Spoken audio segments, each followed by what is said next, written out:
Good evening and welcome to another Los Chicos Gordos review of NXT for Tuesday, October 17th.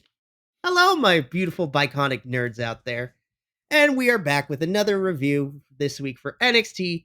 I am your host, Mikey. Joined with me, as always, is my other El Chico Gordo, Will.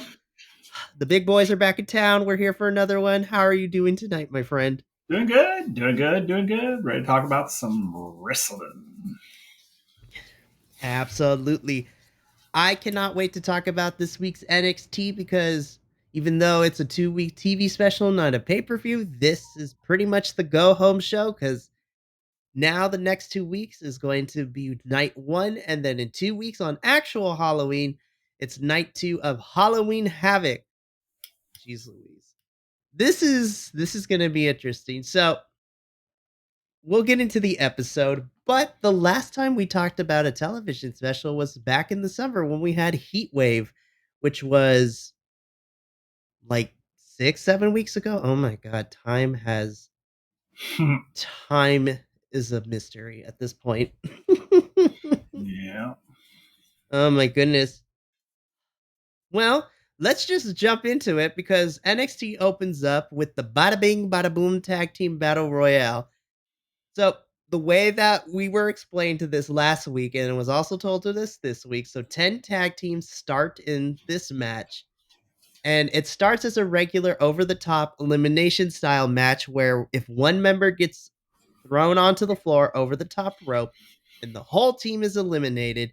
And we keep doing that until we get to the final two teams, and then it becomes a regular tag team match where the winners would become NXT, the number one contenders for the NXT Tag Team Championships, and would be fighting the family at Halloween Havoc Night 1 for those titles. This was just pure chaos. But in the best way, I think.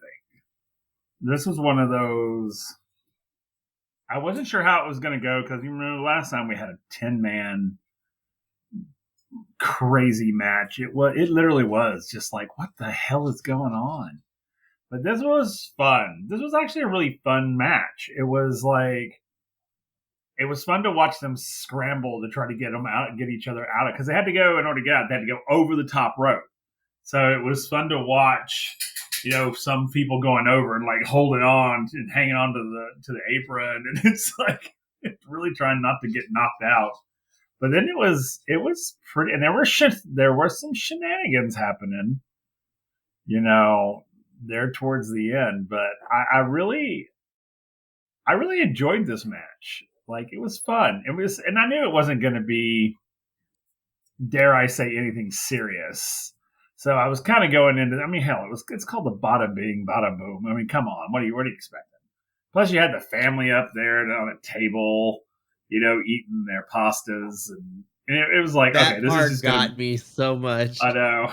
It's like this is gonna be a fun match. This is gonna be fun. This is until we get down to the two. This is just going to be complete and utter silly chaos. And it's exactly what it was. And I was Yeah, the loving it. first half was just Truly. utter silly chaos because people are getting thrown about. I loved it so much. So technically, we get down to the final three teams, which was Chase U, Los Lotharios, and the Creeds.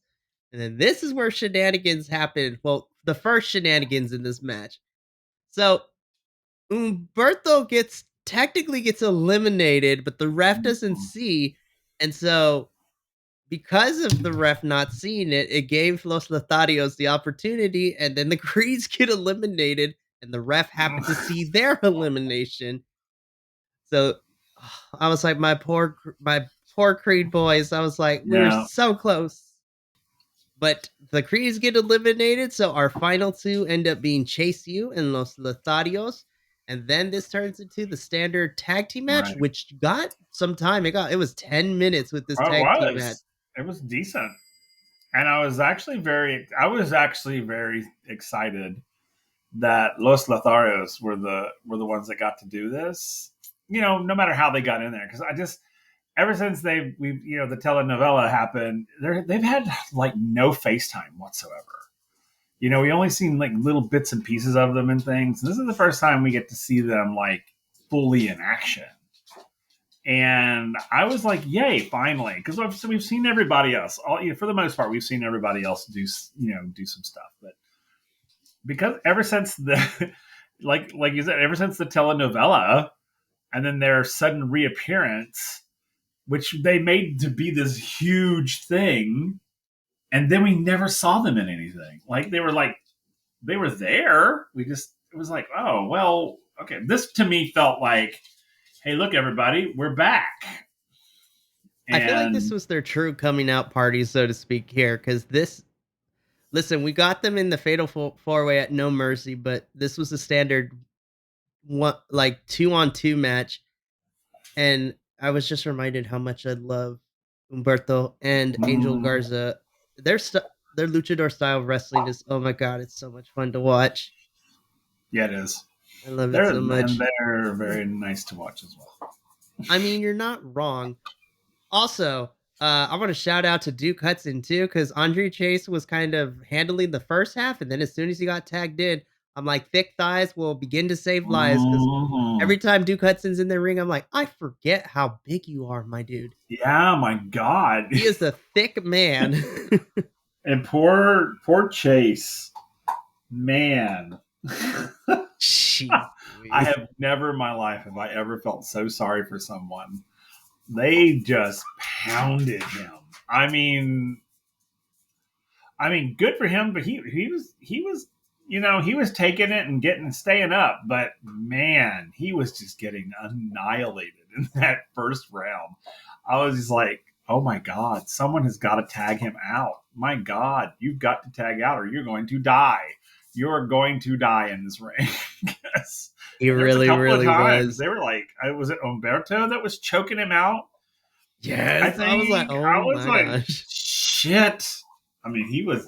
Oh man, I felt so bad for him. Also, I love the touch that like halfway through this match, Thea and JC come out with the cheerleading Yeah, pop. yeah. And they were being so sarcastic with their cheerleading. It was so good. I loved it so much. It was great. It was great. The moment that I was like, "Oh my gosh," and I yelled at my television screen, it's like they literally stopped time. So I think it was Umberto that went to try to do something in the corner with Duke, and as he kind of went in, Duke grabbed him, like followed the momentum with the hand, and then looked like time stopped, and then Oh threw him yeah. to the ground. I was like, Oh my god. Yeah, that was. Yeah, it yeah. was That like was. a stalling choke slam. I was like, I don't even know what to I don't call it, even but know what it was. But that yeah, was money maker for me. I was like, oh my god. yeah. So it turned into a damn good tag team match. Actually, It I really mean, did. But then kind of shenanigans happened for the second time through this whole thing because the Creeds come out because they're still not having it about them unfairly being eliminated, which is enough of a distraction for Los Lotharios for Chase U to be able to pull the victory out here and Chase U become your number one contenders for the NXT Tag Team Championships and will fight the family at Halloween Havoc night 1 for those titles, which we'll get into detail. And we'll do some predictions towards the end because you know, we have a lot I of agree. matches. I this is leading to something. This has got to be leading to something. This can't be just a this just can't be a red herring. This has got to be leading to something. This has to be. It's with the whole, JC and Thea thing, and then them kind of going off by themselves, and then them coming back to the fold and kind of getting Chase U kind of to loosen up a bit, and then it was like, hey, you guys are going to be fighting in the tag team, bada bing, bada boom. And they were just like, what? And then they were in it. And then they won. So it just begs the question, what's going on there? I don't know, man. And I'm like, JC's playing the long game with this one because she pulls Thea away from them. And then she convinces Thea to go back to school. And then she's integrating herself into Chase U. this unlikely I alliance, I want it to stay. I don't want them to break up anytime soon. I want it to be where JC originally is just like, I'm just gonna mess with these guys, and then she actually likes them. I was like, oh my god, do I actually like them? Then I want her to fight, maybe even if it's just for Thea. She's like, no, you're not gonna talk crap about Chase U. Oh god, what am I saying? I know, right? What I really hope for, and this is not necessarily a prediction of what's going to happen at Halloween Havoc, but I'm talking about in the long run. What I hope happens is like a darker, edgier version of Chase U. Like JC's influence kind of leaks in there, and everyone kind of gets a little dark and edgy, and not so like, "Hey, everybody, we're yeah," but more like, "Fuck you." It's like kind of get Literally, schooled. That sort of thing is what I'm really hoping for. I really am I want because them to all walk into a Spencer's or Hot Topic, and then that's their new aesthetic, and I'm yes, here for it. yeah, it's like this like cool like a black and gold like type of thing, where it's just that. Oh my god! I If they go that route, I am on board 1,000%. I Thousand love percent. it. I love it. This was a fun way to open up NXT, Mm-hmm. and I enjoyed it. I did too. It was great. After this match, we got a quick vignette with Blair, which basically sets up when we see Gigi later. She's like, Gigi, I just want you to know. I was like, you thought it was over? Oh, darling, it's not over. Also, I was just like, Blair, I love me a girl with an accent, so bonus points for me. But this pretty much just sets up her side of how this match is going to play out, and then Gigi ends up being the decider in terms of what kind of match they're going to have at Halloween Havoc, which we'll talk about when we get to her. Then we get a secondary kind of video promo that shows off Mr. Brian Pillman Jr., which we found out by the end of this promo. His new name is going to be, at least in WWE, is going to be Lexus King, and he is debuting next week on night one of Halloween Havoc. I'm like, cool. That was the thing. Yeah. Again, Oh, the I stark, mean, like, ratted, like, blonde hair versus the very, like, I've totally dyed this beard a full, like, way too much. I'm like, sir, you look like a reverse Oreo. What is happening? I wasn't really. I'm not all that impressed with him, like so far. I mean, of course, he could come in and like blow us all away for all we know. But this whole setup. I mean, I don't know. I don't know how this is going to play out. I really don't. I'm kind of hoping it plays out okay, but it just has a weird feeling to me. Like I don't know. It's just every time I've watched one of the little promos with him, and he's all like, everyone doesn't love my dad, but and I would just fakely, basically fake and say, yeah, I loved him too, and I'm kind of like, this trope is kind of, the daddy Right. issues trope. Right. I'm I, just, yeah, it's not one of my favorite wrestling character tropes. And this whole attitude, like, okay, I will say his dad, Brian Pillman Sr., was definitely fucking crazy. Like, right, yeah, he's infamous in the wrestling world. And there are bits and pieces to use there, but just like this, it's like, I hate my dad. He never understood me. I was like, literally, I just need him to have like the bangs go over one eye and just be like, I yeah. write poetry during lunchtime at school and nobody understands me. And if you look at Mm-hmm. his playlist, it's like My Chemical Romance is like, you are the typical emo.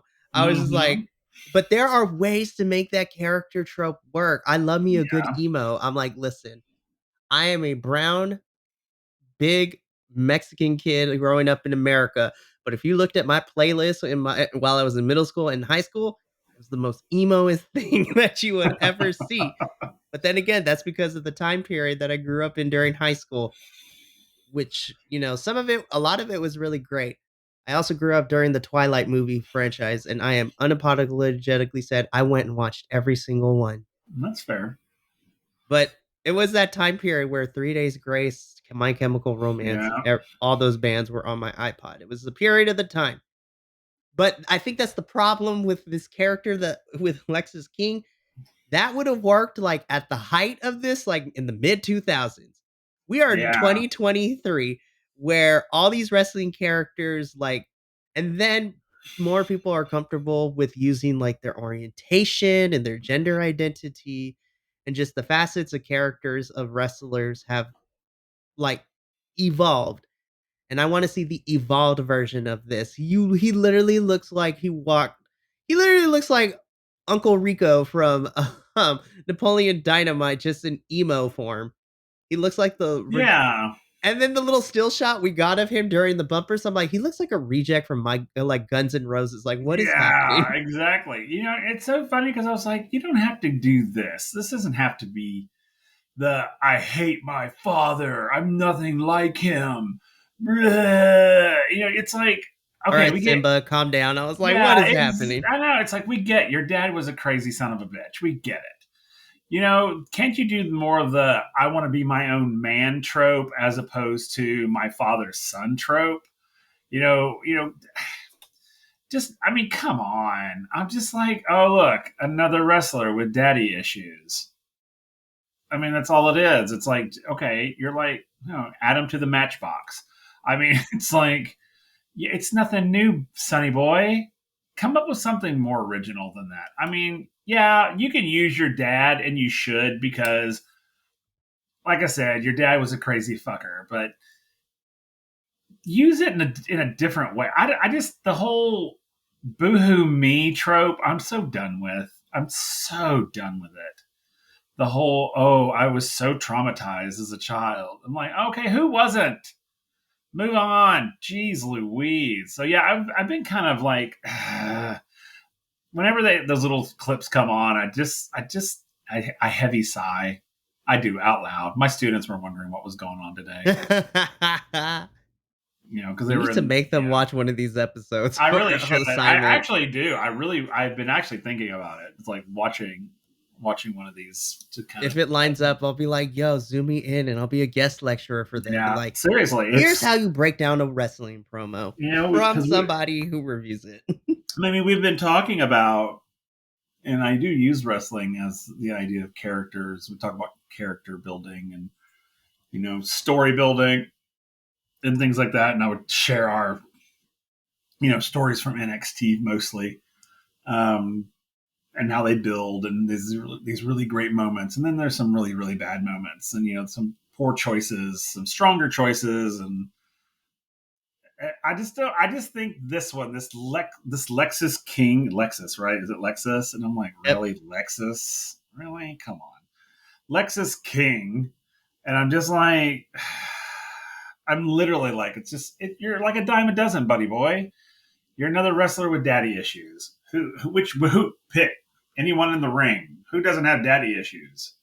Every damn one of them. Oh my gosh. It's like, Please let me tag team a lecture with you. I don't, why can't we have a wrestler with mommy issues, like real mommy issues, not Dominic Mysterio's mommy issues. I'm talking like real mommy issues. Like, oh, my mom was a horrible person. She beat me as a Yeah. child, but I've risen from the ashes, or something like that. We never get that, and it's like it's always daddy did the bad shit. Like Yeah.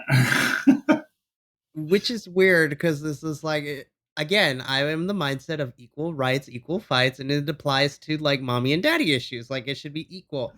I Mm-hmm. will say they kind of did that a little bit with Gigi because she got to share a little bit of her personal history, how growing up her mom wasn't necessarily the best, but then they kind of dropped it and I was like, "Oh, but I'm not saying I like using personal trauma as a character trope because that can go really bad Yeah, really quickly."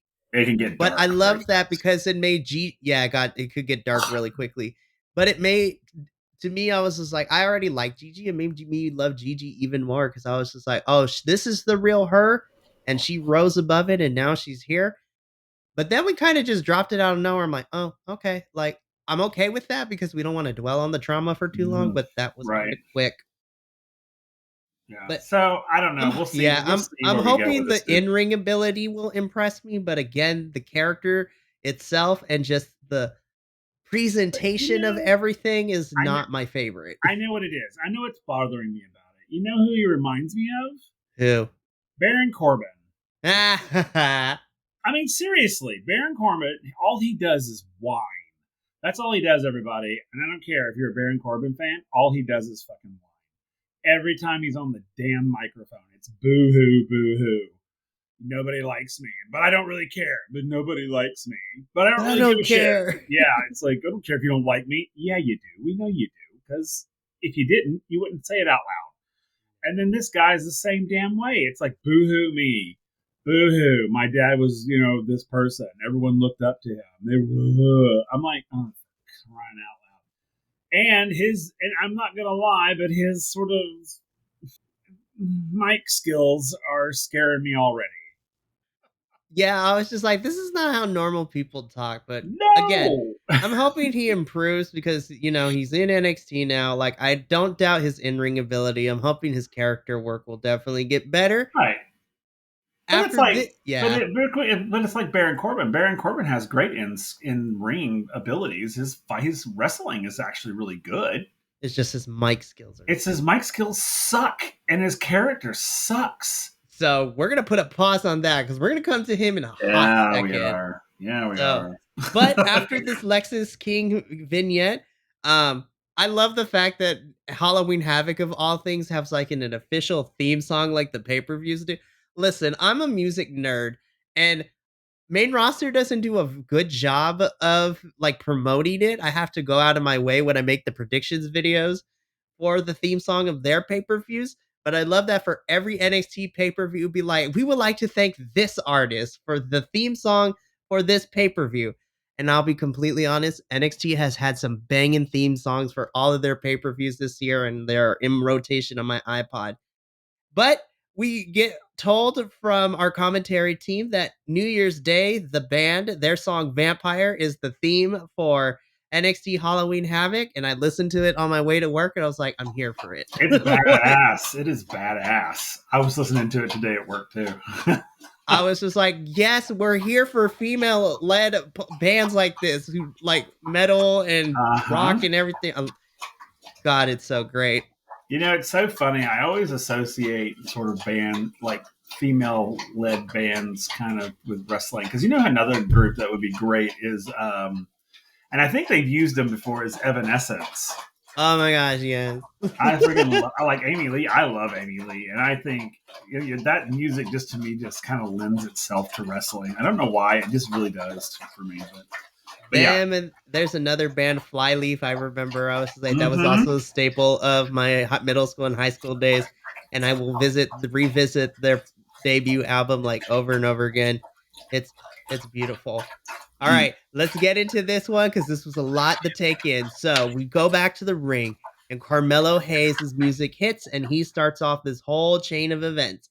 So Carmelo is in the ring, and he's hyping himself up. He briefly mentions everything that went down last week on NXT, and now he's looking forward to this triple threat, and he's going to be the one to go and face against Ilya.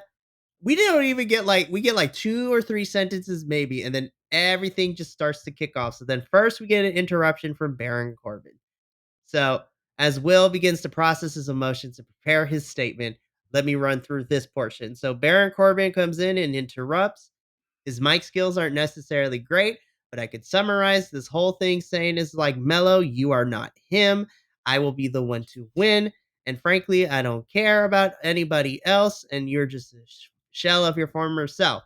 And then Dijak interrupts. I did get a chuckle. So Dijak comes in and he's screaming at both of them. I'm like, Dijak, use your inside voice. Like we're inside. Like you were coming off so loud, like I heard the peaks in the microphone. I was just like, sir, I need you to take it down a couple of decibels. I This was a stupid part, but it got a chuckle out of me, and I'm mad that I laughed. He's just like, you both can look into my eyes. And Oh my God, yes. Baron Corbin's like, nobody can see shit, bro. You're wearing sunglasses indoors, you dork. And Oh Dijak's my like, what'd you God. say? And I was just like, I hate that I laughed at that, but it was so stupid. But I kind of like listen, I love me some corniness in wrestling. Like I love that Baron Corbin like called it out. It's like, bro, no, you can't see either. You're wearing sunglasses inside. Who does that? Yeah. I also laughed and hated myself afterwards. And then for me personally, we could talk about it a little more. The next like minute or two kind of felt weird and out of place, like they were running out of things to say because it seemed Yeah. like the production truck was having trouble, and so they were trying to like ad lib. And then finally, Ilya Dragunov came to save the day from that like moment of awkwardness. And Ilya basically says, "Is like, listen, I don't care which one of you wins this because we about to fight." And we did get confirmation from this that this match is going to happen at night 2 of Halloween Havoc, which Mhm. is smart to separate your women's and men's title on separate nights because you want them to be the main event.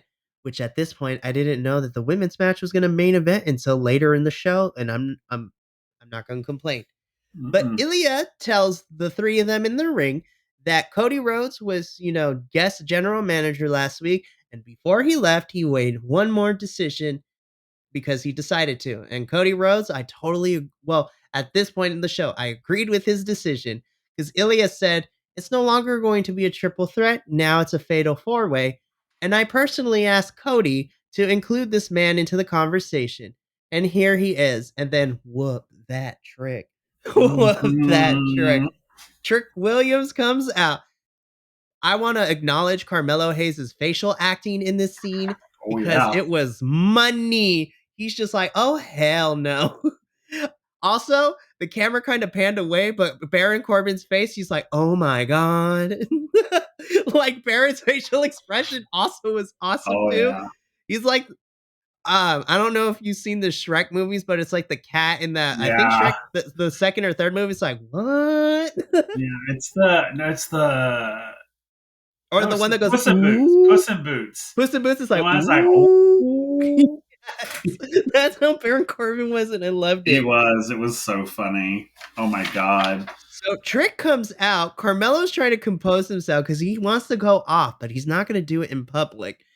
So, Baron and Dijak try to get in Mello's head, saying, like, bro, he stabbed you in the back. He's betraying your trust. And Mello's just like, I don't care. I was like, me and Trick are good. Like, it doesn't matter who I have to go through. I'm ready to put down anybody that stands in my way. Then he suddenly looks at Trick and says, anybody. And then a brawl breaks out.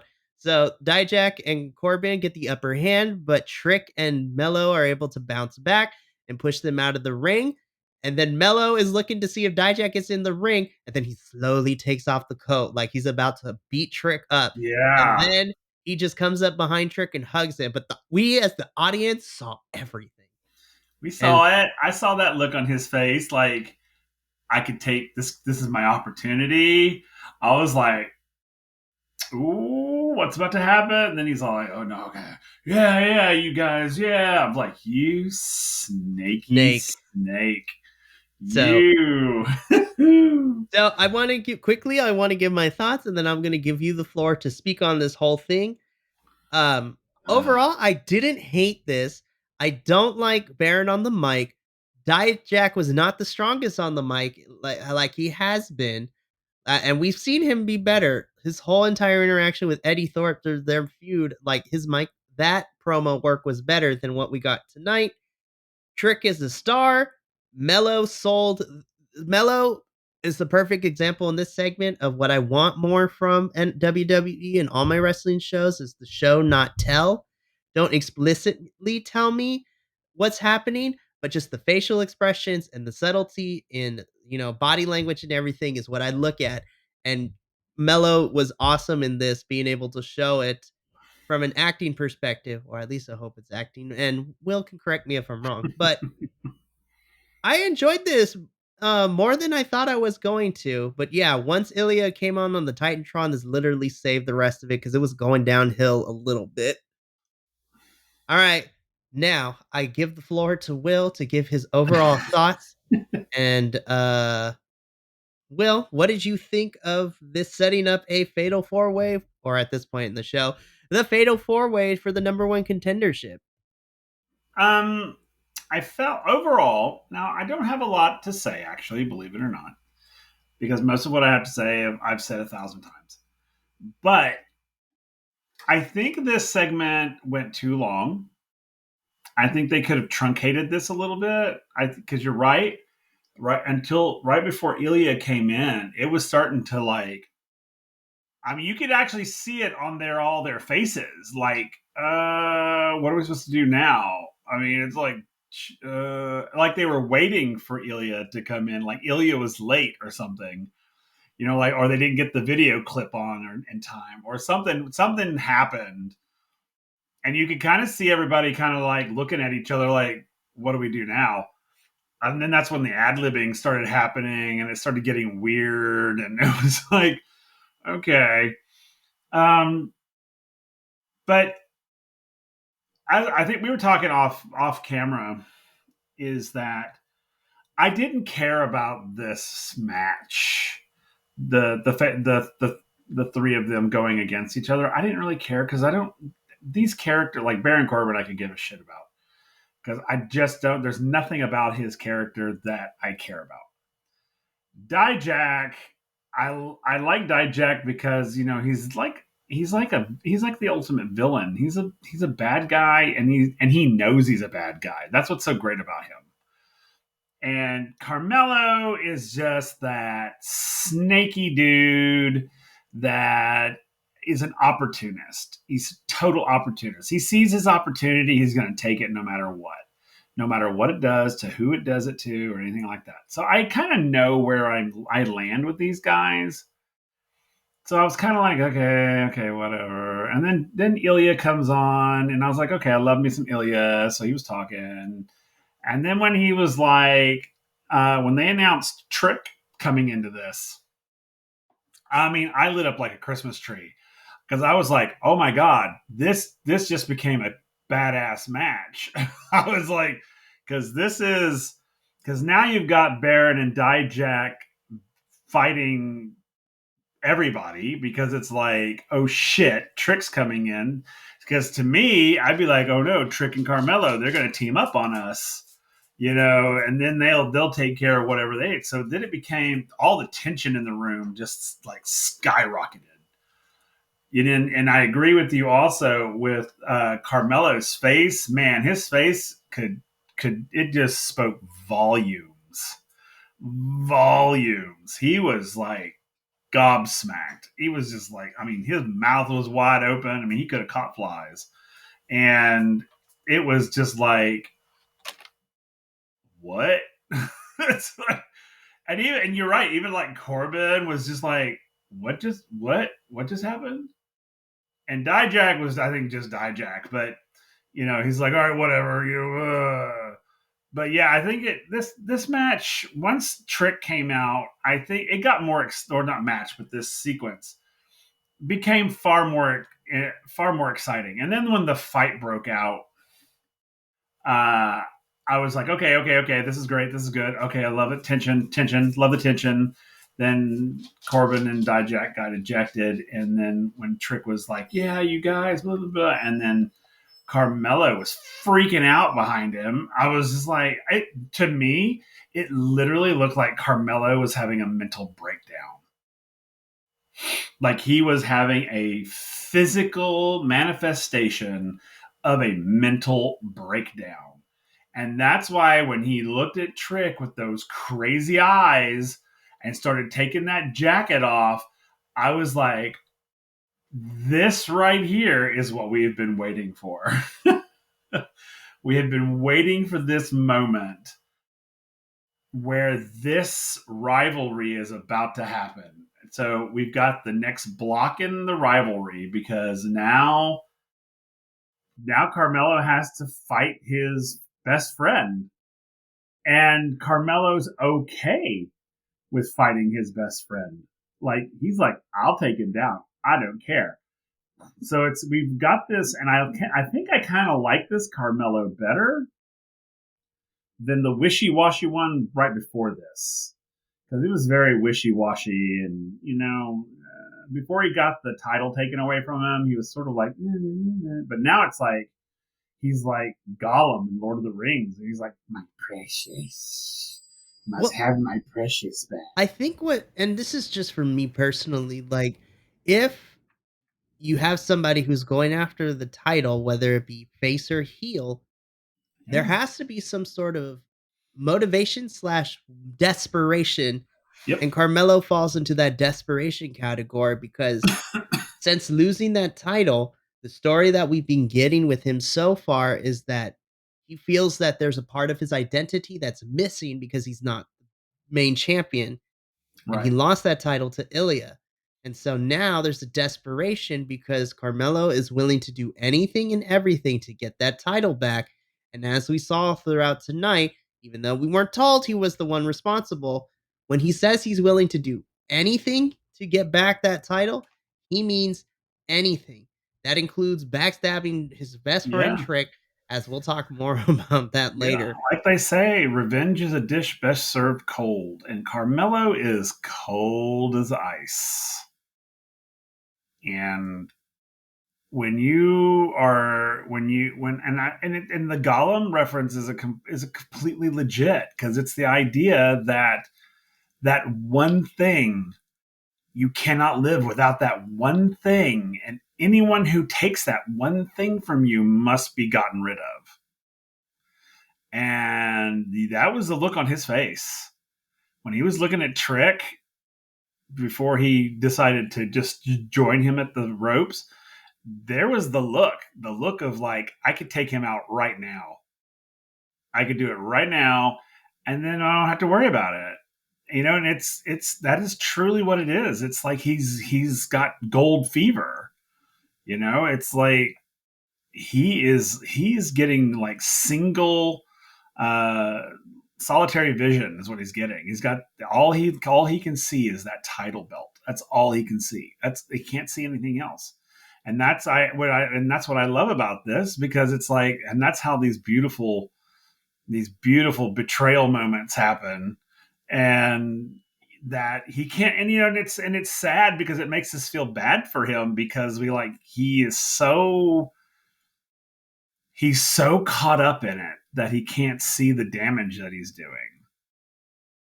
And I am so excited for what's coming. I really am. I Absolutely. can't stand Carmelo Hayes, but the character, because of who he is now, he Right. just infuriates me.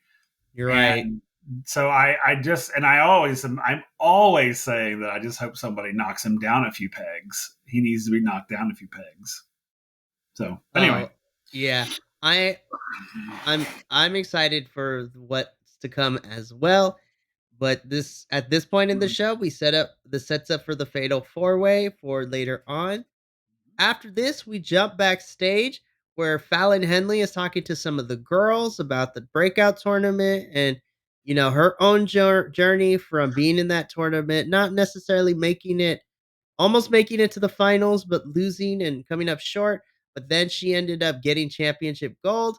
And then our personal favorite, Miss Tiffany Stratton herself, Barbie Quinn, comes in and literally plays a mean girl, and I love it. She basically runs she runs Fallon Henley down for filth, and I literally wrote this in my notes. It's like, no, but it's like that's totally what everyone wants, Fallon, to work with horses and get dirt under their nails. It's giving me poor. I was like, oh my god. I was like, Tiffany is out for blood. And as soon as she is running Fallon Henley down for filth, then she's like, all right, I'm bored of this. Toodles. I was like, damn, Tiffany. oh my god, it was great. And I've noticed, and it has not escaped my noticing, is that her wardrobe colors have changed. The last couple of episodes, she's been wearing these sort of grays and whites, like no pink, like she normally wears. She usually has pink on her somewhere, but no, these last couple of episodes, she's been in like dark colors. So I'm like, ooh, are we getting the dark? Are we getting the dark girl? Are we getting the dark Tiffany? Is this like the Like the metallic whatever? grays and just Yeah. metallics in general. Like, Oh again, yeah. I am a child of the 90s, and like, for all intents and purposes, even though the age differences between us are vastly different, I consider both of us on the older scale. But her metallic stuff is giving me like Xenon of the 20th century, like Xenon Disney Channel with like the Y2K aesthetic. That's funny. I was just like, "Oh my gosh." Again, we're building up something towards, Mm-hmm. between Fallon and Tiffany. I was like, "I'm Uh-huh. okay with it because it keeps Tiffany on screen." It keeps her out of the title picture for now, but it still Yeah. gives her something to do, so But I momentum's not lost. but it's so funny because ever since she got her ass kicked, she's gone into this sort of dark look. Mhm. And I'm like, ooh, girl, what you doing? You about to I'm waiting for her to like whip out a Ouija board on somebody or something and like do some voodoo or something. I mean, seriously, she's getting all dark and even if you look, even her makeup has gotten darker. Like her eye makeups and stuff have gotten shades darker, and I'm just like, what are they doing with you, girl? Because she's like even meaner than normal. Because she was always Tiffany, but this one she came back with Fallon, and she's like, "Ooh, it just says poor," and I was like, "Ooh, girl is getting something. She is dark. That was some Like, darkness." she's out here dropping verbal bombs on people, and She it's, was, and then just like walking away. I was just like, like, she in just that, let it explode and then just yep, it's walked like away from the Eagles. debris. I was like, and I It's love like, her. I love her so damn. much. This segment was a lot of fun. And then we weren't done with the women because after Mm-mm. this, we get our first NXT Women's Breakout Tournament Mm-hmm. quarterfinal match, where we see both of these women are debuting on NXT television. So this is the first time they're on TV. First, we have Carmen Petrovic, her coming out with the katana, and I was like, oh, she's giving me Kill Bill villain vibes. Yeah, Kind of me here for too. it. I love Yeah. it. I'm very surprised with I will be honest and I will admit that I may have made some assumptions, but when they said Petrovich, I was like, "Oh, is she going to come out with the Russian accent?" But no, she was speaking there was no accent. I was like, "Well, I feel stupid." Carmen, I apologize. I made some assumptions. And her opponent, Miss Jada Parker. Listen, I immediately from the video package we got of Jada when she was walking into the ring, and it was just about all this. I was just like, yes, I love me. I love my black girls. They are my queens, and I love a no nonsense attitude in my women. Like she's like, it's like Carmen's about to get this ass whooped, and I was just like, yes, beat her ass. Oh yeah, um, I was too. of the two matches we got for the tournament, I think this one was my favorite between the two. Mm-hmm. I think this one was definitely a little bit better. My only critique is this only went for like 4 minutes, and I was kind of sad. Big time. And I get that, I mean, I get it because you're trying to showcase the women with not a lot of with only 2 hours of television time, but you could have at least given this like maybe 6 minutes, but I also understand they probably kept it short cuz a lot of these girls are still developing, so you don't want to expose a lot of their weaknesses right now. But I mean, come on, you could have at least given a couple minutes cuz this match was a lot of fun. It was. Carmen's submission, like the Mm-hmm. triangle chokehold with her legs, I was just like, "Oh my god." I was like, "I think I'm in love." Mm-hmm. Oh, I know. I was so mad that it was so short. And to be quite honest, and there was a ton of shit backstage that they could have cut and let this match go a little longer because some of that backstage stuff was unnecessary. It really, I mean, it was. There was a lot of unnecessary crap backstage in this episode, but this match was so good. I was like, oh my god, look at this, because when you have the new folks coming in, the rookies, you don't really know what you're going to get. Sometimes it's very rough, and sometimes it's like this one. This one was so good that this one it could have gone a good 6-7 minutes without exposing any weaknesses. I think because they were pretty strong, and so I mean they could have just repeated the same moves over and over and over again, and I would have enjoyed it because they're the ones that sold it. They were selling this fight. These two women. So I agree. I think out of the two we got tonight, this was definitely the strongest one. But it was so freaking short, and it was by submission too. Even though the submission hold was amazing, I just wanted to see more fight. I just wanted to see them fight more. I just did because that's me. Again, everybody probably knows this by now, but I love the women's matches sometimes even more than the men's matches. And these two women were good. They were, and I think they could have gone for a good 6 or 7 minutes. And then it wasn't even four, I don't think. It was like three something. It was so short. I was like, and it was just getting good. That's what was so funny about it. I was like, oh, wait, what? It's over. I was just like that submission hold came out of nowhere. Like there was no lead up to it. It was literally like boom, boom, boom, boom, boom, submission. Wait, what? I was like, wait, that's it? It's over? No, no, dang it. Dang it. Right. Urgh. Don't worry, NXT. We're not done because we're gonna complain about the other one being short Yeah. as well. Um, so after this, again, we weren't done with the women because backstage we see Miss Tegan Knox. Mhm. Listen, I'm the biggest Tegan Knox fan. Me and JVL like are big Tegan Knox fans, and we love that she's gone from having no screen time the last year and a half to like almost being on like 2 shows a week across all the brands. And I'm not going to complain. But Tegan Knox is backstage; she's getting ready, and who should show up but Miss Natalia Hart herself, Natty Natalia, whose uncle is Bret the Hitman Hart, so she is a legacy kid. I love Natalia so much. She doesn't get nobody talks about her the way that she should. But anyways, Natalia is there to support Tegan, and this leads into, in my opinion, this was my match of the night, only because these women got like 14 minutes. We got like one and a half commercial breaks because I count that half with being picture in Yep. picture. But Tegan Knox versus Lyra Valkyria lived up to what I wanted to be, and Mm-hmm. then some. This match ruled so much. Both these women killed it. I loved it so much. Yeah. Again, both of them are just they're both so different in terms of women's wrestling. Both of them are Mm-hmm. so innovative. Like I Yeah. love Tegan's finisher of the shiniest wizard. Like when she goes for that knee strike, I was like, I Oh loved it yeah. so much.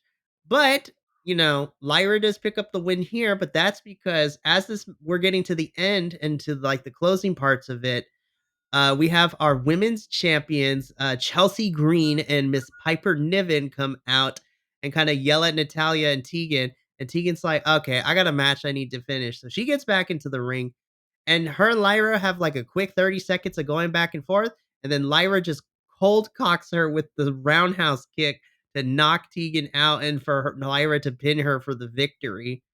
And so Chelsea and Piper are yelling at Natalia, and then Tegan gets up, and then her and Natalia just fight. Those four women start fighting towards the back. And I will admit, I did not know where this promo was going at first because I got a little worried. I'm like, Lyra's kind of sounding like a heel. When did this change happen? Yeah. I'm a little concerned of how quickly we turned it. But then Mm-hmm. as she kept speaking, I'm like, oh, okay. She's not really going full hero, but we're getting an edge to her. And now there's that desperation of she wants this really badly and she's going to go through Becky to get that title if need be. And I'm like, yes, because that's what I felt like Lyra's been missing since coming over to the United States for US NXT. Because in the UK NXT, she was already phenomenally good, but there was something that was missing. So now that she's starting to find her edge a little bit through this feud with Becky, I like it. But her promo was awesome. Like I wasn't sure how by the way it started, but then I was like more okay with it as it went on. But I will say, and I see you thinking, I want to get your thoughts, but I will say, then Becky pops up on the Titantron.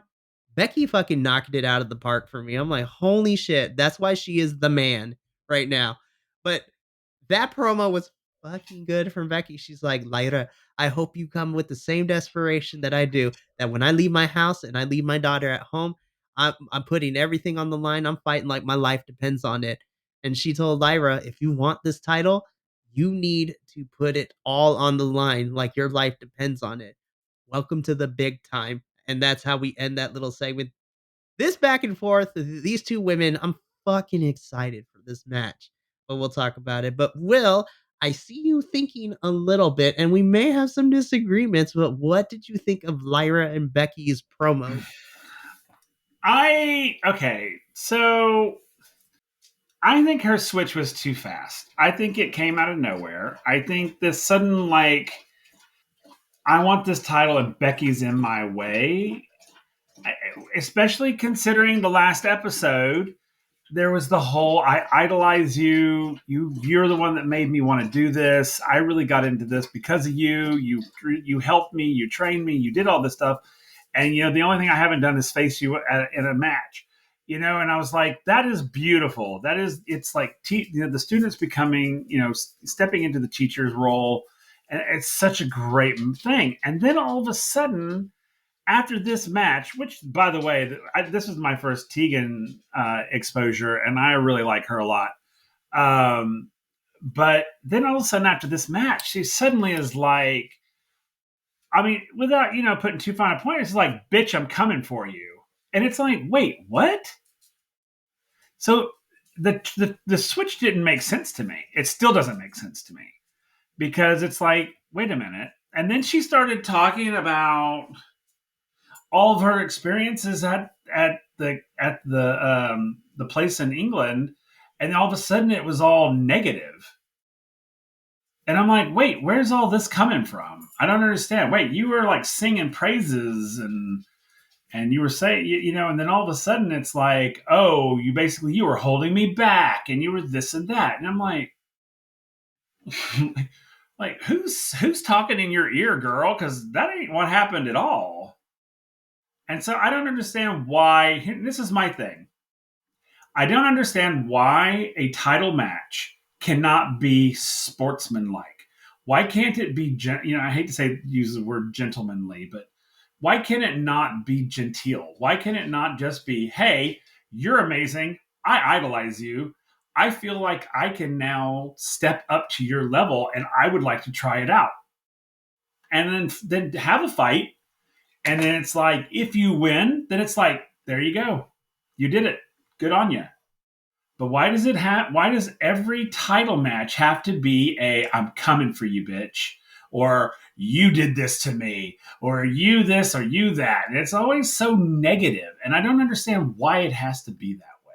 I guess that's my whole issue because Lyra, I love Lyra and I loved who she is. And this is not who she is. And this is why I don't like this, because it's like, I'm okay with her having an edge, but this is not the way to do it.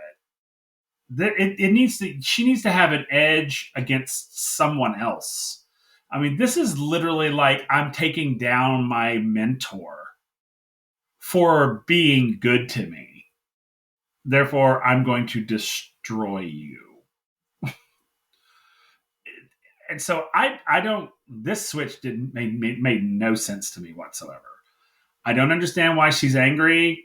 And then there's the incident later on that happens and I'm just like, that moment was just, to me, I was just like, what happened between last episode and this episode that we didn't see apparently because I don't remember it.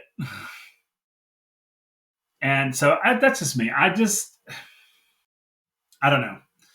I don't think that this switch doesn't make sense to me. It just doesn't make sense. It makes no sense because Becky hasn't done anything to her. Like, she's saying that she did, or implying that she did, but then again, literally the last episode, you were singing her praises, or maybe it was the episode before. I can't remember. But anyway, it was that beautiful moment of like, they showed the old footage and they showed her like, her and, Becky talking to all the women and them like doing their thing. And it was this beautiful, like, tears in my eyes. And, she's like, I look up to you. You did all this wonderful stuff. And the only thing I've never done is like face you in a match. And I'm like, this is beautiful. And then she's like, come on, let's do it. You know what? You deserve it. You're ready for it. And then after this match, she's all like, she got all bitter and dark. And I'm just like, where is that coming from? That's my thing. And this is coming from a theater standpoint, just so y'all know. The character switch doesn't make any sense. There's no reason for it. Now, if Becky had done something to her, like, like, oh yeah, I totally respect you, and then like went around, went, yeah, Lyra is a bitch, and I hope she falls, down a crack. Okay, then Lyra could be like, I heard you talking shit about me. You know what? Fine. You want to play it that way? Let's play it that way. I'm coming for you. But that's not what happened. So I don't understand. I don't understand the character switch. I don't get it. And I agree with you, Mikey. I want her to have an edge. I think she needs an edge because right now she's a little too goody goody. And I hate to, and I use that term very loosely. But and so I do want her to have an edge. I want her to have some sort of like, I look at me. I do good and I can be your friend. But if you wrong me, I will destroy you. But this feels weird. This just feels weird to me, and I don't know. I don't know. See, now it makes me want her to lose. See, originally I wanted her to win because I was like, this is you saying I'm ready for this. You know, well, really, honestly, I was like, win or lose, girl, you're gonna win. It doesn't matter because you basically showed your mentor that you were in a position where you could challenge her and you could challenge her and like and keep up with her. Whether you win or you lose the match is irrelevant. You proved something to yourself. But now I just want her to lose because I'm like, what? Becky didn't do anything to you except give you everything that she felt you needed to be successful. So that's why I don't know. That's my TED talk because I don't get it. I don't get the switch. To me it just feels so sudden. Like they're like, oh, Halloween Havoc's next week. Oh, we got to do something edgy. Oh, hey, Lyra, we need you to be edgy. I need you to turn on your mentor. So I was very disappointed in this. I was very, and like I said, because I like Lyra, I really Right. like Lyra, and Right. I like Becky, of course, but I liked Lyra because she was her own person. Like she earned her way here. She was her own She is her own Well, she's not anymore because now they've done some kind of weird switch on her. So now I feel like she's somebody else, or she's pretending to be somebody else. It doesn't feel like Lyra. Doesn't feel like Lyra to me. It feels like someone else. And I just, yeah, I was so disappointed. I was so disappointed. It like hurt me. like I was hurt. I was like, what is happening right now? Like, no, and for no reason. Now, if there was, like I said, if there was a reason, I could have gotten behind it. But there's no reason. And all the stuff she was saying didn't make any damn sense. So I don't know who wrote this script last minute, but that's exactly what it felt like. And then, Becky comes on and Becky's doing her like she always does. And I'm like, this is why I fucking love you. Because you're like, girl, if you think you got it, then you better bring it. Because, I do every single day when I leave my house and I leave my kids and I come in and I'm traveling and I'm doing my thing. I leave and I leave there with a purpose. I don't just go to do it. I leave there with a purpose. And I was like, God bless, you're like inspiring. And then Lyra's just bitchy the whole time. And I'm like, what is happening? So, I mean, I don't understand what's going on. I don't get it. I don't get the switch. I don't get it. And maybe I missed something. Maybe I did, because I am an old man. And maybe I took a snooze in the middle of something. I don't know, but I don't know why it happened. I don't know why the switch happened. I've been trying to like research and try to figure out if I literally missed something. And I'm like, I don't get what's going on. I don't get it. But I am disappointed in Lyra. So I'm Oh sorry. my, Sorry I took all that time, but it's okay. Well, let me tell you literally. why you're wrong. No, I'm just kidding. But I No, don't think you're wrong either. I don't think you're wrong at all. I just think that I no, personally just think that right. it just happened too quick. No, I can agree with you on that part.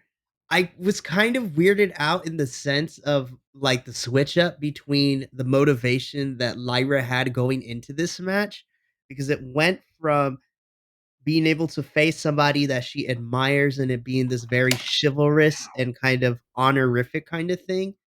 And then they kind of switched it after this match of the fact being like, yeah, that Lyra's being just like, Becky, you took away my opportunity to be the first Irish NXT Women's Champion. So I was just like, see, I actually don't blame Lyra in this. I blame whoever wrote this script or this promo for her because it made no sense. Now, where I agree with you on that part. For me, I wasn't necessarily too disappointed in Lyra, only because I think I think one little segment from here for me personally doesn't take away from the good faith that Lyra has built with me as a fan of hers, like since NXT UK and now being in American NXT. Now, I just need to wait and see what happens at Halloween Havoc Night 1 next week. And I need to see how Lyra plays her character before and after the match. Because if it goes in a direction for me where she is like this, and I'm just gonna say it up front, and I'll say it again when we do our predictions. There's Becky's gonna definitely win here. I don't think she's losing this title to Lyra. And even if the switch didn't happen with Lyra tonight, I still would have said I'm still saying that Becky would have retained anyways. Oh What I'm yeah. hoping is that despite this weird switch, like if after the match, they hug it out and then Lyra is just like, fine. It's like, you got the better of me, but it's still sportsmanshipy, then I'm willing to forgive this. What I don't want and what I'm afraid is going to happen is that after the match is over, Lyra is going to turn heel. I'm like, there's no reason to turn heel. Like, again, and this is my biggest problem with NXT normally is that they switch the characters between face and heel like at the drop of a hat. There's no progression. And like the progression is there. Like with Carmelo, that's been a progression of him Mm-hmm. turning because we've been getting months of build up for this. But with Lyra, they literally switched it this week, and I was a little Mm-hmm. iffy, but I'm willing to overlook it depending on what happens as a result of the end of the match next week. So I want to wait to see what happens next week. And then, when we discuss it, I'll either be okay because my fears didn't come to pass, or I will literally eat crow and I will agree. And then I will said, Will was right. And I'm not afraid to admit it when I'm wrong, but I'm going to wait and see. Yeah. So I'm Sounds gonna good. wait and see. But minus this little weird thing with Lyra, I'm still pumped for this fucking match. It's gonna be baller. It's gonna be so good. I am After too. I'm this, absolutely pumped yeah. for it. Speaking of betrayal, we talk about more betrayal because we're gonna go through these next couple of segments because they literally was like nothing but backstage and stuff before we got to our next match. This is like a good 10 minutes of everything. So first, we go backstage, and this is the one that matters for me. I like Gigi, but this one mattered in terms of storytelling because Carmelo and Trick are having words backstage. They're kind of arguing with each other. And at first, I was like, yes, I'm behind this Trick Williams calling Carmelo out on his shit. And then he's like, but you know what, man? I apologize. I'm like, no, Trick, you do not apologize in this situation. John Cena even told you, you need to go after this. It is your time to shine. And if John Cena tells you to do it, like, that's the one thing I will agree with John Cena since last week. I was just like, because I wasn't feeling him last week on NXT show. But when he talked to Trick, I was like, that's the best thing you did while you were here. Mm-hmm. And so, but Carmelo and him are having this back and forth. Carmelo's upset with Trick, telling him that, he didn't tell them that Trick found a way into this match. And Trick's like, bro, I don't even gotta tell you this. Like, I've had your back up to this point. Why can't you have mine? I was just like, and I love that what Trick said to Carmelo is like, ooh, that cut deep. It's like, bro, I'm in the same position you were last year. So why are you getting mad at me? Because you did the same thing. I was like, oh, he's right. And you And I know was what like, else? The other thing was is he's like, I've always been there for you, man. Like, no, you haven't. I Trick didn't say no, but his facial expression is like, bro, we know that's a lie. Like, calm down. Yeah, because Like Trick's like literally been there for him the he whole won that time. championship off of Dominic by himself without Carmelo being there. Yeah. And I was just like, bro. And then I was like, yes, Trick, you tell him. But hey, you know what, man? I apologize. And I was like, I was like, no, Trick, baby, what are we doing? Again, yeah, I know it's for let's, storytelling purposes because then, yeah. they kind of make up and they're just like Trick Mellow Gang. Uh-uh. It's all it is, and that's all it's ever going to be. They dab it up and Trick leaves and Carmelo's smiling. And then as the camera fades to commercial, we see that shit Shit. in Yep. Carmelo's face. I was like, ooh, child, it's about to go down. Yeah. And Did it ever? I and we'll get to that, but I mean, there's nothing really to dissect anymore. This is literally like a continuation of everything that happened in the ring before. Well, They're yeah. mad at each other. They break up. Carmelo is out for blood now in his facial expressions. Then when we come back from commercial break, we are backstage again where an interviewer is talking to Gigi Dolan. Like, This is so great. Gigi, what do you think of Halloween Havoc? I love you, Gigi, but the first part of this delivery was kind of wooden. She's like, Halloween is my favorite time of year. I was like, girl, I was like, what kind of Valley of the Dolls nonsense delivery was that? I I know, was right? like, oh my gosh. I love you, Gigi, but this isn't it. And Halloween Havoc is my favorite event of the year. Yeah. I'm like, girl, the delivery was not great. No, it But once she wasn't. got past this part, then everything was fine. And then she's like, if Blair thinks she's got the upper hand on me, she's got another thing coming. And in fact, and she pulls the cover off of this, and it is the spin the wheel, make the deal Halloween. The only time it comes out is for Halloween Havoc. So Gigi spins the wheel, and it lands on lights out match. So we end this little segment with Gigi looking to the It's the camera. It's like best. next week, Blair, it's lights out, bitch. And then she Bitch. walks out. I was like, ah, I yelled at my screen when it landed on lights out. I'm like, yeah, yes. I I know. love a lights out match. And then when she's all And like, lights out, it bitch. I was that like, delivery was oh, better. I was like, see, where was this at the beginning? I know. I was like, all right, we got to build up to it, I guess. I don't know. I was like, okay, I can forgive the first part, but this is basically set up what our match stipulation is between Gigi and Blair, which I'm not against. Again, the story has been going on with I will continue to bring it up, the emotional whiplash of us losing Wes for a little bit.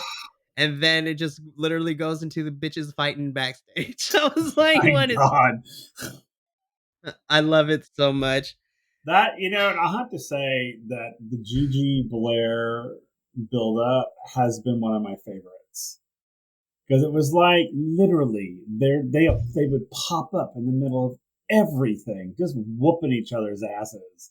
If Like when see, Wes is leaving, Gigi jumped Blair.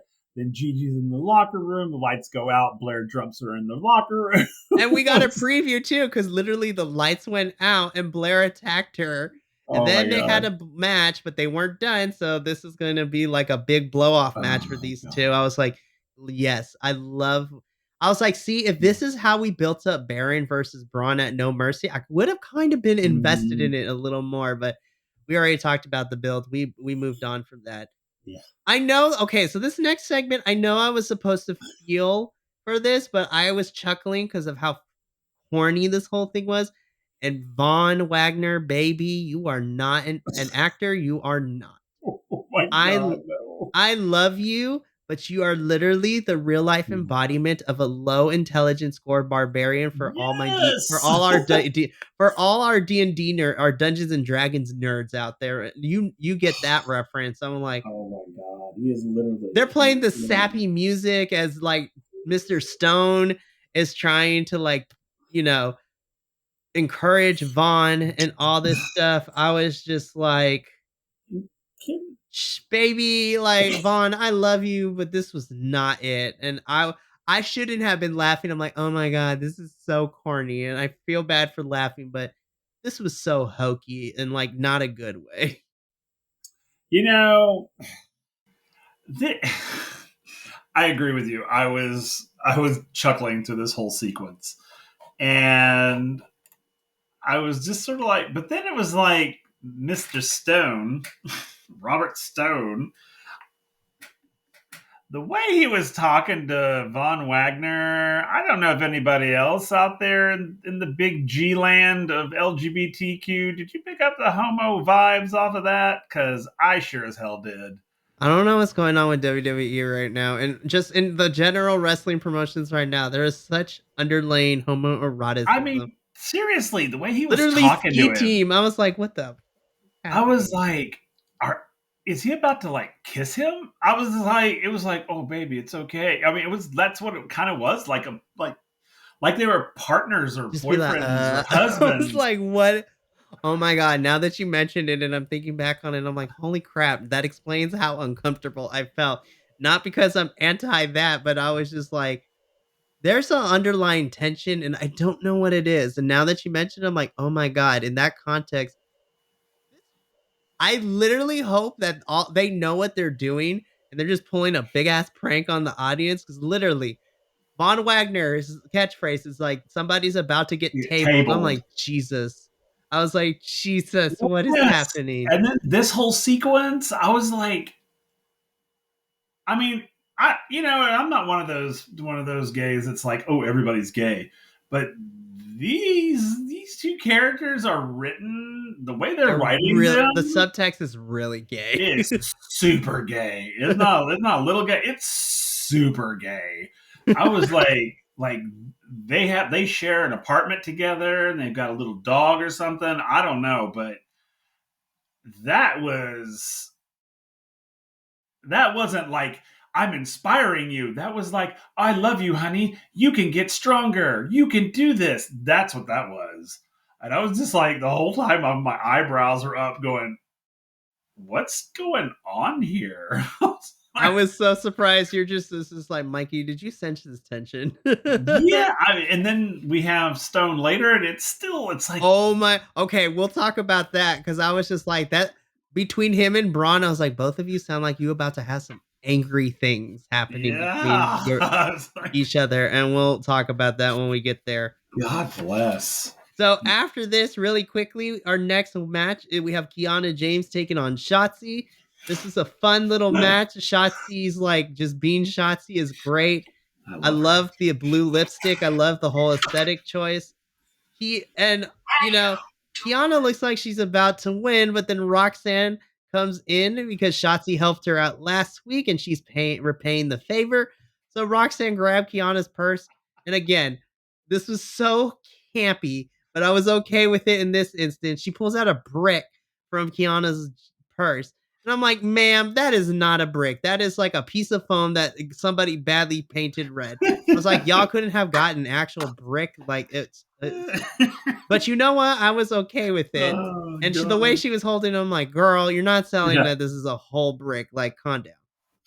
But this is enough because Kiana grabs her purse. She tries to hit Shotzi. Uh, I love that she this is a misses beautiful Shotzi. sequence. Yeah, she misses Shotzi with the purse as the ref is trying to get Roxanne off of the apron. And Shotzi pulls the Eddie Guerrero spot where then she lies on the floor.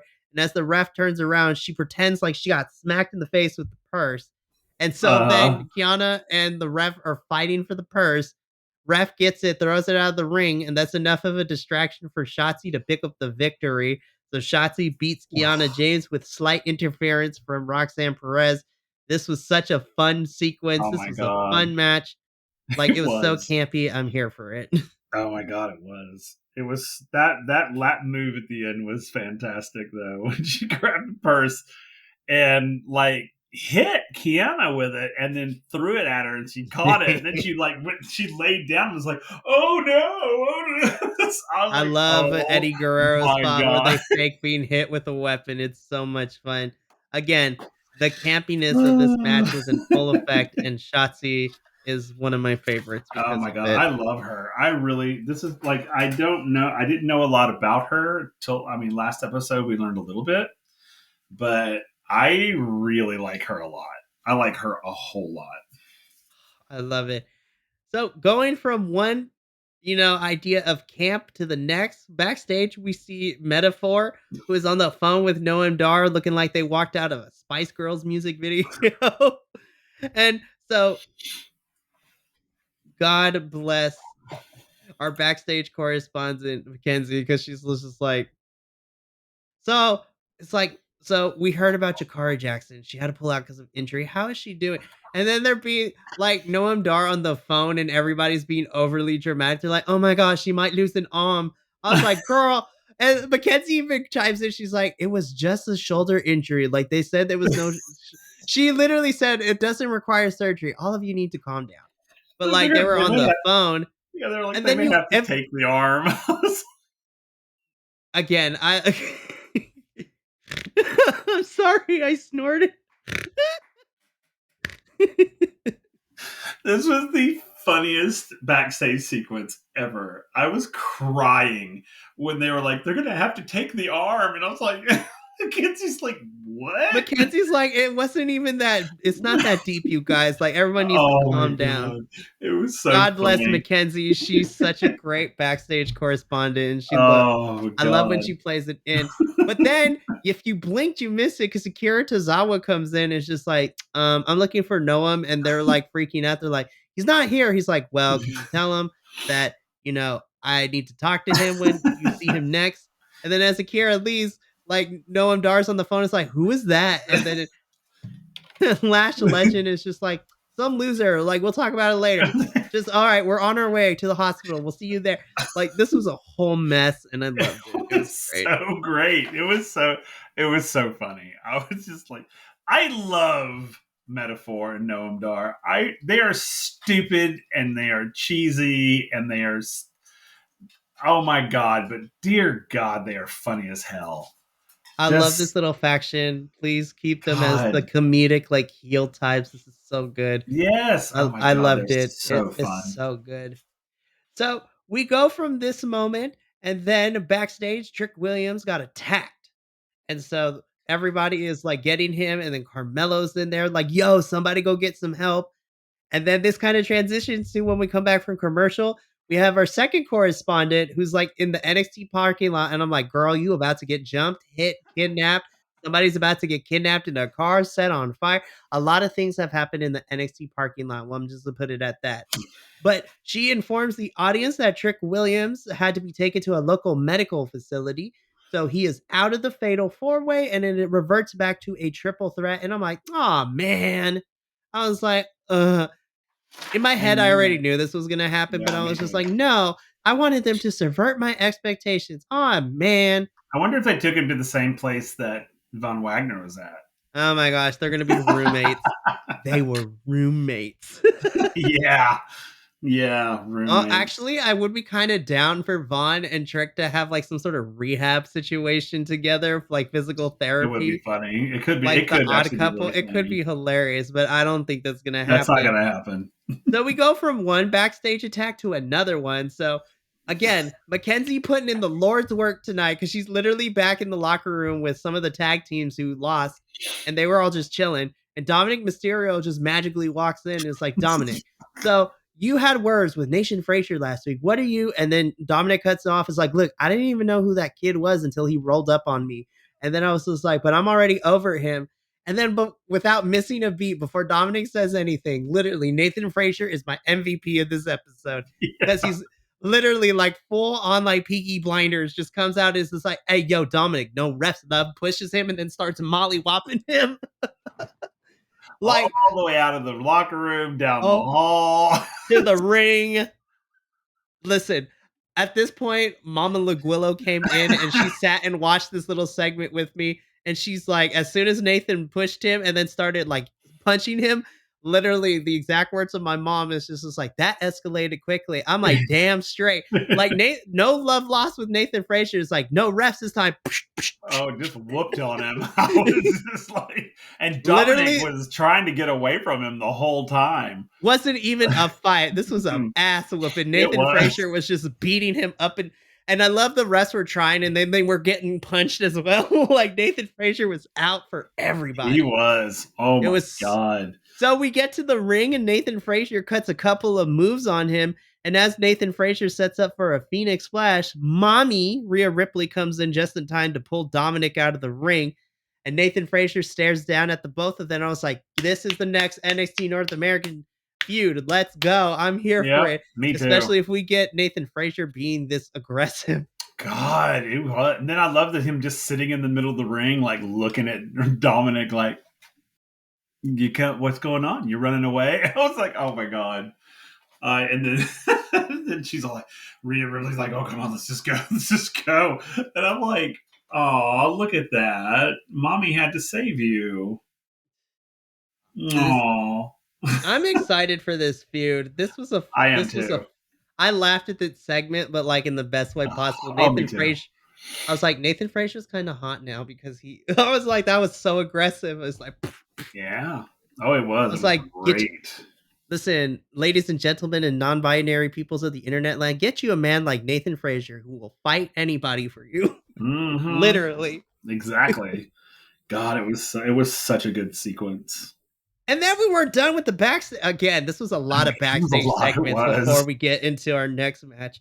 So Shotzi and Roxanne, I actually like this little segment of them walking and they're reminiscing and they're talking, which ultimately this leads them to the spin the wheel, make the deal. And Roxanne's like, I don't know what Kiana's problem is, but I'm about to end it at Halloween Havoc. So she spins the wheel. And at Halloween Havoc, it's going to be Roxanne Perez versus Kiana James in a Devil's Playground match. No idea what that means, but I this is the first time I think in my memory of that we're getting this match. I hope Devil's Playground means that it's going to be like playground equipment, but like it's like with swings instead of like the regular like leather straps that hold up the swings. It's covered in barbed wire or something. It's like Yes. a slide into some thumb. Like when I think of Devil's Playground, I was just like a playground, but more twisted. Yeah.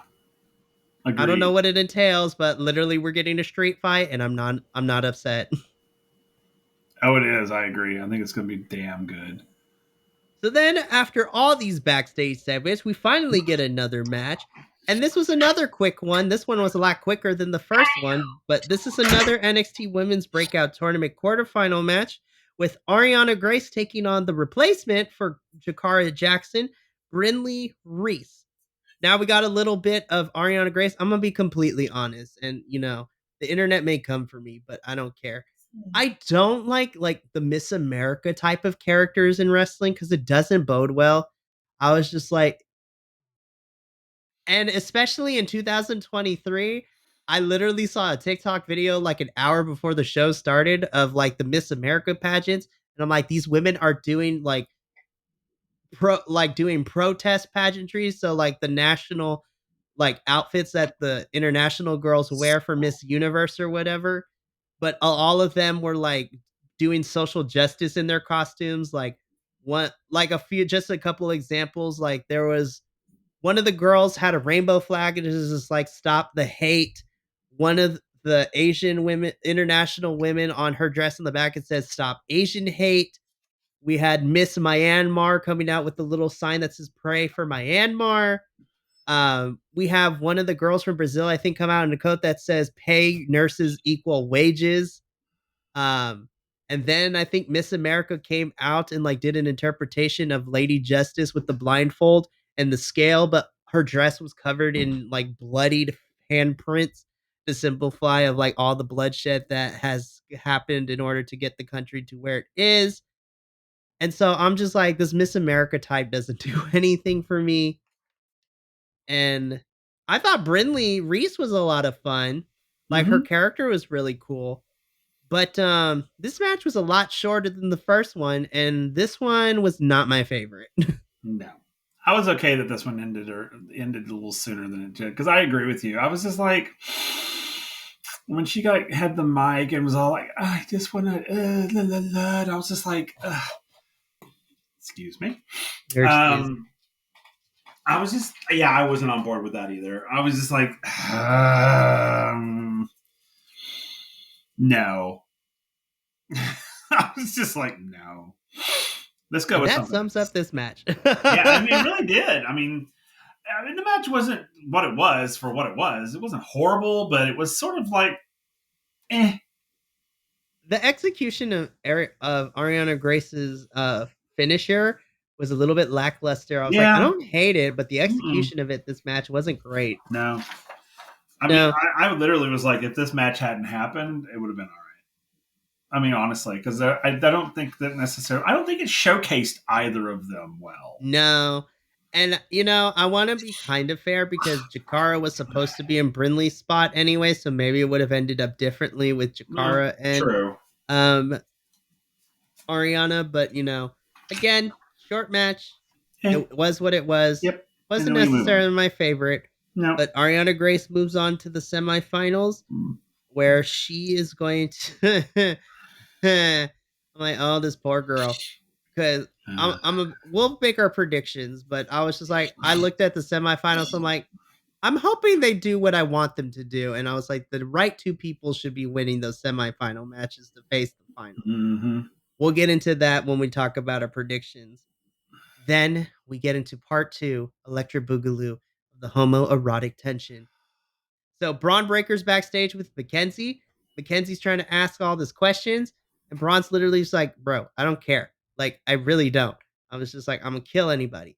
Then not Dr. Stone, Mr. Stone comes in, and he's just, first of all, at first he's calmly trying to talk to Braun. He's like, bro, that's your problem. You don't care. It's like, you literally committed manslaughter on television. And Von Wagner is fighting for his life. I'm like, sir, he was up and talking. Like, calm down. Like, had you not shown that vignette, then I would have been more inclined to believe you. But we literally saw that he was doing okay. He was doing physical therapy. He's up and talking. Like, calm down. And then Robert Stone got really protective and aggressive towards Braun, where this ends in him shouting at Braun. It's like, me, you, next week, Halloween Havoc in a match. I'm like, and Braun just laughs. It's like, you're on, buddy. And then walks away. And then Robert Stone just realizes what he says. He's like, oh shit. Oops. I was like, Robert Stone, I appreciate you protecting your man, but like, mm-mm. I think you're about to get your ass handed to you. Oh my god. Poor Or they're going to have a match and Braun's going to be whooping his ass, and then Von Wagner comes in and destroys him.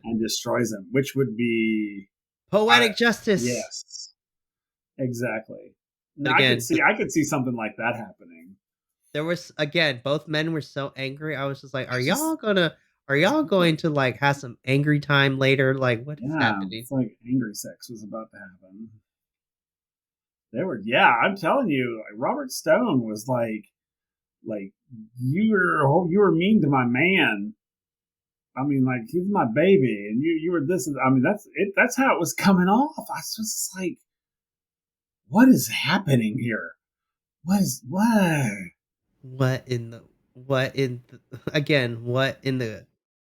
in the Colby Jensen is happening? Like, what is going on? Colby Jensen.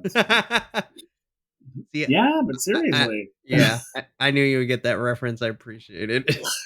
Yes. Oh, I got it indeed. I don't know, man. Again, the tension was thick. You can cut it with a knife. Like, oh my seriously. Gosh. So, yeah, after this backstage segment, we're literally in the home stretch now because we get the bumpers for night one of Halloween Havoc, which we'll go over at the end of the show. We get into our main event. Again, once Trick was removed, I immediately knew who was going to win this. I thought this match was fine. Like, it was a good 10, 12-minute match. I thought it was a lot of fun. Baron Corbin technically almost had Dijak dead to rights and was about to win. And then Carmelo comes in and swoops and picks up the victory like a vulture.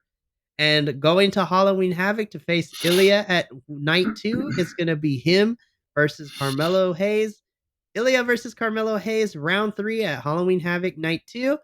And, I said this as soon as I saw it. I was like, oh, this is where the trilogy ends, and then we're done with this feud. I think Ilya is going to retain night 2. I think so too. So, and I hope this causes more of the downward spiral of Carmelo Hayes because that character is far more interested. And, as Carmelo was celebrating in this match, we end NXT this week with backstage with Lyra looking on to Carmelo's match for some reason. I was like, okay, sure. And then randomly, like really horribly taped on the locker room behind her is like a picture of her and Becky from the olden days. Lyra takes it down. She looks at it. She rips it up and throws it on the floor and just walks away. But then we see Miss Jade Cargill on the monitor who has her watch on. It's like, it's almost time. And I was just like, there are so many layered meanings to that. Time for Halloween Havoc is next week. The time for friendships among people is over. And then I think we're getting her debut soon on one of the three brands for WWE. But that is how NXT goes off the air. So yeah. Yep. That's how it ended. So let's quickly do our ratings and then let's talk about night one of Halloween Havoc because Okay. we have a stack card for night one. We really do. There's a lot of stuff going down. For me personally, overall, I give this a 7.5 empanadas out of 10.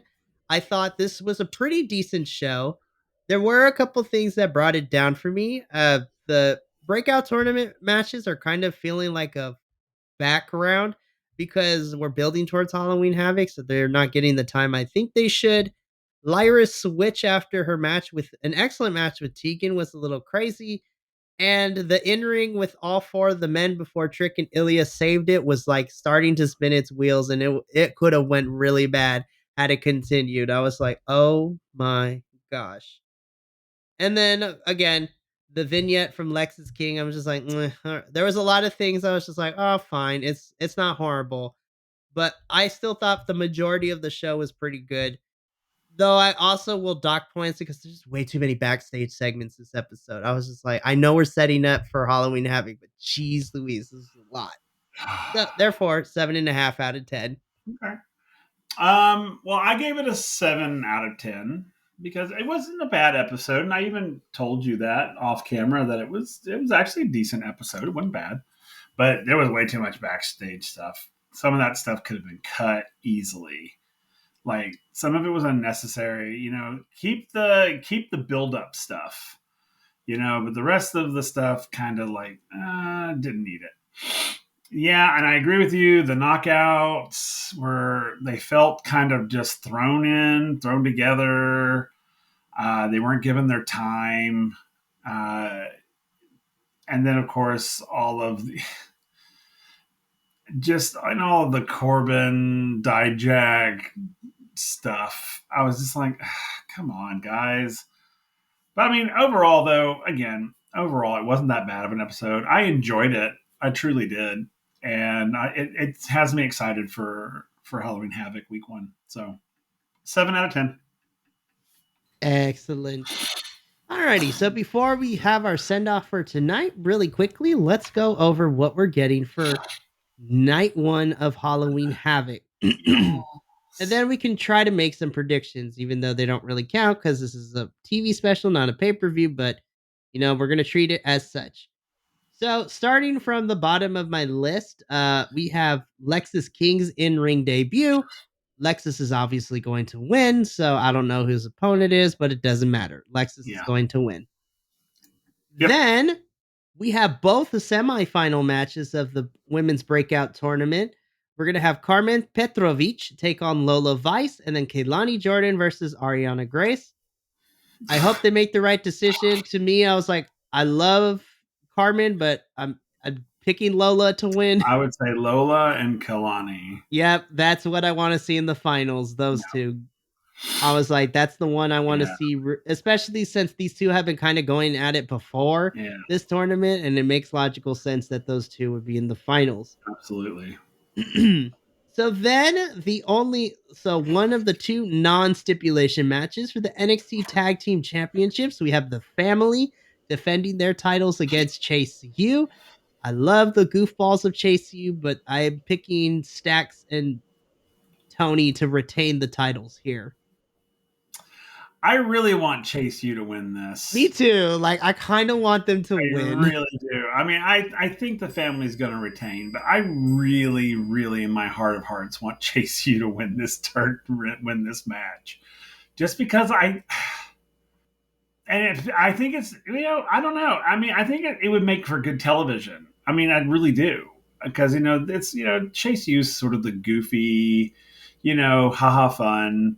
But for them to win a title match would be pretty big. Like, truly. So I really kind of want them to win. I'm gonna go with the family, but I'm really honestly and truly, I'm kind of like, I'm rooting for them though. Oh, absolutely. I also agree. It would make good television for Chase U to win. And just the dynamic of those two being champions Uh with huh. Thea and JC would be JC. Oh my hilarious. god, it'd be great. God, it would be good. Alrighty. So next, in the Devil's Playground match, Roxanne Perez versus Kiana James. This one's hard. This one's tough. Like both of the spin the wheel, make the deal matches are really hard to pick because it could go either way. But I'm gonna go with Roxanne only because in this feud, Kiana has had more of the upper hand, just a tiny bit, and I think Roxanne should get a big statement win over Kiana this time around. So I'm gonna go with Roxanne, but I can also see argument to if Kiana wins this too. I was going with Roxanne also. I agree with you. I think that Kiana has you right. I think Kiana's had the upper hand for through basically the majority of all of this. So, and I mean, I think this is one of those underdog comes and bites you in the ass type of matches. At least I hope so. But I'm also going with Roxanne. Okay, that one's tough, but this one's even tougher. In a lights out match, Gigi Oh, Dolan this one's versus Blair Dev. This one's I, tough because these two have been even in terms of having the mm-hmm. upper hand, but I'm going to give it to Blair in this case only because Gigi won their last match. And so I think Blair wins this one. But man, I'm excited for this match. I'm excited for this one too, and I don't know. I've been thinking about the. I think Gigi's going to win this one again. I think she's going to win it, and the reason I say that is because Blair has been talking the most shit. Like truly, she's had probably the most promos about their duel or their rivalry, more so than Gigi has. Gigi has hardly had any like true promos on it. It's always been Blair talking shit. You know, I mean, yeah, Gigi's usually the one jumping her in the dark, but well, except for that one time. But it's I don't know. I think it might be Gigi. I really do. I think Blair's been talking too much shit. Now, I mean, but this is one of those that's like it could go either way because you're right. I think they're evenly matched. I think that it could literally be one on a technicality, truly, with either way. So, but I'm just for shits and giggles, I'm going to go with Gigi. You know, just because I love her. I Me love Blair too. too. I love Blair too. Don't get. I love both of these women. So, but it's like, but since you're going to go with Blair, I'm going to go with Gigi, and we're going to see how it goes. Tension. No, it's okay. Honestly, I'm excited. I hope this match is really Mm-hmm. good, and Me I'm too. actually okay either way. But I'm gonna Mm-hmm. pick Blair, and then, despite the little hiccup that we had in this episode, this is definitely the match I'm looking forward to the most. And we did get told this is going to be the main event for night one of One. Halloween Havoc for the NXT Women's Championship. Becky Lynch will be defending her title against Lyra Valkyria. Obviously, I said my prediction. I'm picking Becky to retain, but Mm-hmm. Lord have mercy in the highest of heavens. This match, I want it to be so good. I want it to live to my expectations. Please give these women like 20 minutes. Like, that's all I ask. Yes. This match has got to go longer than the normal. It has to Please, because please. this is a life changing match. Like truly, this is student going against their teacher. Basically, you've got to give them time for this one. This better not be 5 minute match. You know, it's like, 'cause I'll be so pissed. But yeah, Oh, I agree with you though. I think Becky's gonna retain. I do. now for me personally, this match, I think this match is going to like pave whatever the landscape looks like between now and the deadline pay-per-view in December because I think this is going to rock the women's division Uh-huh. with I mean we picked Becky winning but who knows, but I think this is going to set up the next couple of challenges for Becky, and I think this match is also going to start up something with somebody because I'm interested to see who Becky faces at Deadline for Right. the title. Right. Yeah, I agree with you. And the only thing that we know is that night two, we're going to have the main event be Carmelo Hayes challenging Ilya for the title. But we don't know anything else that is on the night two, which we probably won't know until next week during Yeah. night one what matches we're getting. But I'm excited for night one. But that is going to bring us to the end of another Los Chicos Gordos review. If you enjoyed this review, make sure you check us out here on the Biconics YouTube channel where we review all the TV shows and the pay-per-views, as well as have the video version of our podcast. Speaking of podcasts, you can follow us for the audio version of these things where all podcasts can be found. And if you want to stay up to date on some behind the scenes shenanigans and have conversation with us, as well as to be notified when these episodes go live and also see very hilarious clips of said episodes, you can follow us all over the social medias at BC WrestlePod. Will, it is always a pleasure to do these with you. You are one of my favorite co hosts I get to work with, and I look forward to this all week long. Me too. This is So one of my good. favorites. I love it so much.